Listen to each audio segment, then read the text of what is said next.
జగన్మోహన్ రెడ్డి గత 5 ఏళ్ల నుంచి ఒక పాట అయితే బలంగా పాడుతున్నాడు. నేను ఆ పాఠశాలలను బాగు చేశాను, విద్యా వ్యవస్థను బాగు చేశాను, నాడు నేడు పనులు చేశాను, అమ్మఒడి ఇచ్చాను, విద్యా కానుక ఇచ్చాను, ఇలాగే రకరకాలు చెప్తున్నాడు. దీనివల్ల విద్యార్థుల స్ట్రెంత్ అయితే బాగా పెరిగిందని చెప్పి మొదటి నుంచి చెబుతున్నమాట. అయితే ఇందులో వాస్తవం ఉందా అంటే అంతా కూడా పచ్చి అబద్ధాలే. పైగా జగన్మోహన్ రెడ్డి ఎలాంటి వ్యక్తి అంటే లెక్కలు బయటపడతాయని ఏకంగా వాటి ఆన్లైన్లో కూడా ఆ రికార్డులు మొత్తం కూడా తీసేసిన పరిస్థితి. ఇక జగన్మోహన్ రెడ్డి విద్యార్థుల లెక్క పైన మొదటి నుంచి కూడా దొంగాట ఆడుతున్నాడు. అయితే అధికారిక లెక్కల ప్రకారం 2021-22లో 44,29,569 మంది విద్యార్థులు, అంటే దాదాపుగా 44.5 లక్షల మంది విద్యార్థులకు విద్యా కానుక ఇచ్చామని చెప్పి జగన్మోహన్ రెడ్డి చెప్పుకున్నాడు. సో ఓకే, బాగుంది, మంచిదే. అయితే గతంలో టీడీపీ హయాంలో ఎంతమంది ఉన్నారయ్యా అంటే 2019-20 నాటికి సుమారు 40 లక్షల మంది ఉన్నారు. జగన్మోహన్ రెడ్డి ఏమన్నారంటే 4 లక్షల మంది పెరిగారు విద్యార్థులు, అది మా వల్లనని చెప్పాడు. సరే, బాగుంది. ఆ తర్వాత ఏమైంది? అక్కడి నుంచి 2021 నుంచి క్రమంగా విద్యార్థుల సంఖ్య దాదాపుగా 4 లక్షల నుంచి 5 లక్షలు, అంటే ఏడాదికి 2 లక్షలు సుమారు తగ్గుకుంటూ వచ్చింది. అయితే జగన్మోహన్ రెడ్డి ఎప్పుడైతే విద్యార్థుల సంఖ్య తగ్గుతుందో దాని లెక్కలు బయటపడకూడదని ఏం చేశాడు, 2021 నుంచి వీటిని ఆన్లైన్లో పెట్టడం కూడా మానేశాడు. ఏదైతే ఆ విద్యాశాఖకు సంబంధించిన వెబ్సైట్ ఉందో, వాస్తవానికి గతం నుంచి కూడా విద్యాశాఖ వెబ్సైట్లో విద్యార్థుల వివరాలన్నీ ఆన్లైన్లో ఉండేవి. సో ఈ మొత్తం ఓవరాల్ ఎంతమంది ప్రభుత్వ పాఠశాలలో చదువుతున్నారు, సంవత్సరం బయటికి వెళ్ళారు, ఎంతమంది కొత్త వారు వచ్చారనే వివరాలు క్లియర్గా ఉండేవి. ఇది మీరు నేను ఎవరైనా చూడొచ్చు. సో జగన్మోహన్ రెడ్డి వచ్చిన తర్వాత 2021 నుంచి ఎప్పుడైతే 44 లక్షల నుంచి విద్యార్థుల సంఖ్య తగ్గడం, అప్పుడు బండారం బయటపడుతుంది. ప్రతిపక్షాలు దీన్ని ఆధారంగా చేసుకుని ఆరోపణలు చేస్తాయనే ఉద్దేశంతో 2021 నుంచి విద్యా వెబ్సైట్లో, ఏదైతే విద్యాశాఖ వెబ్సైట్లో ఈ వివరాలు కూడా వేయటం మానేశాడు. ఇప్పుడు లేటెస్ట్గా 2023-24లో జగన్మోహన్ రెడ్డి విద్యా కానుకకు సంబంధించిన వివరాలతో అసలు భాగవతం బయటపడింది. ఎంతమంది ఉన్నారంటే 35,69,506 మంది, అంటే దాదాపుగా 36 లక్షలు అనుకోండి. అంటే 44.5 లక్షల నుంచి విద్యార్థులు 36 లక్షలకు పడిపోయారంటే దాదాపుగా 8 నుంచి 8.5 లక్షల మంది విద్యార్థులు ఎలా తగ్గారు? 2021లో 44.5 లక్షల మంది నుంచి 2023-24 నాటికి 36 లక్షలకి ఎలా తగ్గారు? అంటే ఇదొక 4 లక్షలు, అదొక 4.5 లక్షలు, దాదాపుగా 8 నుంచి 8.5 లక్షల మంది విద్యార్థులు తగ్గారు. ఎందుకు తగ్గారంటే జగన్మోహన్ రెడ్డి ఎప్పుడైతే క్షేత్రస్థాయిలో ఈ పాఠశాలల మొత్తాన్ని కూడా విలీనం పేరుతో మొత్తం క్లమ్జీ చేశాడు, ఎక్కడైతే క్షేత్రస్థాయిలో 1వ తరగతి నుంచి 5వ తరగతి వరకు ఆ పాఠశాలలో దూరం అయిపోయి విద్యార్థులు చేరడానికి ఇబ్బంది, అప్పటి నుంచి కూడా ఈ తగ్గుదల అనేది మొదలయ్యింది. అయితే జగన్మోహన్ రెడ్డి బయటపడకూడదని చెప్పి లెక్కలు కూడా తగ్గించేసే ప్రయత్నం చేశాడు. సో విద్యార్థుల లెక్కలపై ప్రభుత్వం దొంగాట, భారీగా పిల్లల సంఖ్య పడిపోయినా ఎన్నాళ్ళు బయట పెట్టని సర్కారు, విద్యా కానుక లెక్కలతో ఇప్పుడు బయటపడిన భాగోతం. మరి ఇప్పుడు జగన్మోహన్ రెడ్డి కానీ వైసీపీ నేతలు కానీ అంటే ఎన్నికల ముందు ఇవన్నీ బయటకు వస్తే వాళ్ళకి డ్యామేజ్ అని తెలిసే విద్యాశాఖ వెబ్సైట్ నుంచి లెక్క తీసేశారు. ఎందుకంటే 44 లక్షల నుంచి 35 లక్షల మందికి విద్యార్థులు ఎందుకు పడిపోయారని అడుగుతారు. సో పడిపోవడం అంటే విద్యార్థులు డ్రాప్ అవుట్లు కాదు. ఎక్కడికి వెళ్ళారు? ఈ సంఖ్య ఎక్కడ పెరిగిందంటే ప్రైవేట్ పాఠశాలలో పెరిగింది. అంటే ప్రభుత్వ పాఠశాలల్లో ప్రవేశాలు తగ్గి ప్రైవేటు పాఠశాలల్లో ప్రవేశాలు పెరిగాయి. దానికి అనేక రీజన్స్ ఉన్నాయి.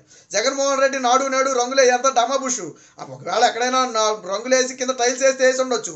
బట్ విద్యార్థి చెట్టు కింద కూర్చొని చదివినా చదువుతాడు. మనం కాదని మనం ఒకప్పుడు చెట్టు కింద కూర్చొని చదివిన వాళ్ళు చాలా మంది ఉన్నారు. అలాగని ఇప్పుడు చెట్టు కింద కూర్చోమని మనం అట్లా సౌకర్యాలు కల్పించాలా. కాకపోతే అన్నిటికీ మించి విద్య చెప్పేవాడు ఉండాలి. విద్య చెప్పేవాడు ఉంటే ఎక్కడ కూర్చునైనా నేర్చుకోవచ్చు. సో విద్య చెప్పేవాడు ఉండాలి. కానీ ఉపాధ్యాయ పోస్టులు వైసీపీ ప్రభుత్వం వచ్చిన తర్వాత ఉపాధ్యాయ పోస్టు ఒక్కటంటే ఒక్కటి భర్తీ చేయలేదు. ఎంటైర్ ఆంధ్రప్రదేశ్, ఉమ్మడి ఆంధ్రప్రదేశ్ కానివ్వండి, విభజిత ఆంధ్రప్రదేశ్ చరిత్రలో కానివ్వండి, ఒక్క డిఎస్సి కూడా తీయకుండానే దిగిపోతున్నటువంటి ఏకైక ముఖ్యమంత్రి జగన్మోహన్ రెడ్డి. మీరు రాసి పెట్టుకోండి, ఒక్క డిఎస్సి కూడా తీయని ముఖ్యమంత్రి. ఎందుకు దిగిపోతున్నాడంటే అది ఒక కారణమే. డిఎస్సినే కాదు, ఒక ఏపీపీఎస్సి ద్వారా భర్తీ చేయలేదు, అలాగే పోలీస్ డిపార్ట్మెంట్ ద్వారా భర్తీ చేయలేదు, ఏ ఉద్యోగం కూడా జగన్మోహన్ రెడ్డి భర్తీ చేయలేదు. బహుశా దేశంలోనే ఇలా ఏపీపీఎస్సీ ద్వారా కానీ డిఎస్సి ద్వారా కానీ పోలీస్ రిక్రూట్మెంట్ కానీ ఒక్క పోస్టు కూడా భర్తీ చేయకుండా ఉన్నటువంటి ముఖ్యమంత్రి నాకు తెలిసి దేశ చరిత్రలో అయితే ఉండరు. ఎంటైర్ ఉమ్మడి ఆంధ్రప్రదేశ్ విభజన ఆంధ్రప్రదేశ్లో అయితే ఖచ్చితంగా లేరు. 2014 నుంచి 19 వరకు మనం ఒకసారి తీసుకోండి. 2 గ్రూప్ 1లు 2 గ్రూప్ 2లతో పాటు ఒక గ్రూప్ 3 తీశారు, ఒక గ్రూప్ 4 తీశారు.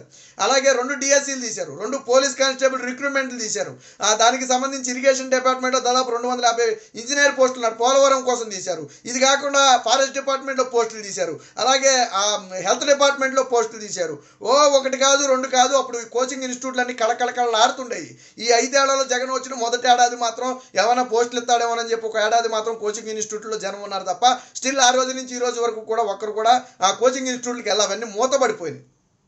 సో పరిస్థితి అది. సో అంటే విద్యాశాఖకు వెంటనే గవర్నమెంట్ పాఠశాలలకు విద్యార్థుల సంఖ్య తగ్గింది, ప్రైవేట్ పాఠశాలకు పెరిగిందంటే సౌకర్యాలలేమి.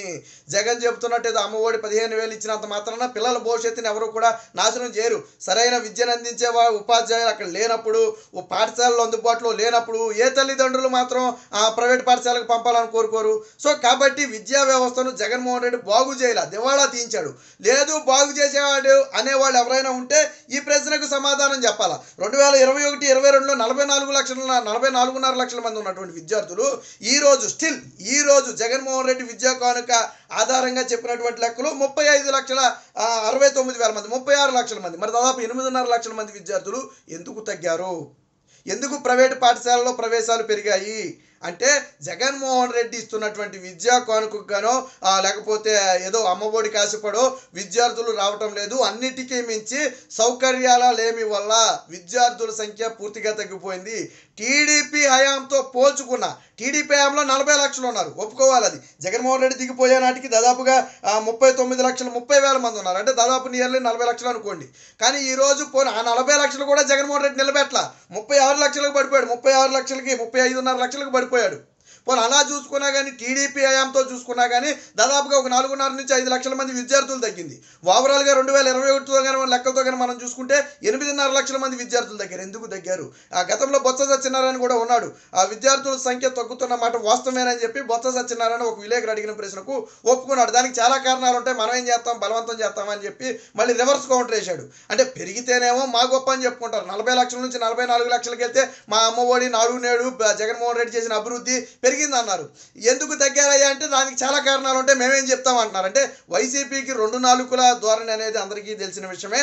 మొత్తంగా విద్యా కానుకలో ఇప్పటి వరకు జగన్మోహన్ రెడ్డి 2021 నుంచి ఈ లెక్కలు మొత్తం కూడా తొక్కి పెట్టడం వల్ల ఇప్పటి వరకు ఈ విషయం బయటకు రాలేదు. ఎన్నికలకు ముందు ఈ విషయం బయటకు వస్తే అది డ్యామేజ్ అవుతుందనే ఒక ఉద్దేశంతో జగన్మోహన్ రెడ్డి అయితే దీన్ని తొక్కిపట్టే ప్రయత్నంలో భాగంగా వెబ్సైట్ నుంచి జీవోలే వెబ్సైట్లో పెట్టలేదు, హైకోర్టు ఆదేశిస్తేనే పెట్టని వ్యక్తి విద్యార్థుల లెక్కలు మాత్రం తగ్గితే ఎందుకు పెడతాడు? అదే పెరిగితే పెట్టుకుందుడు.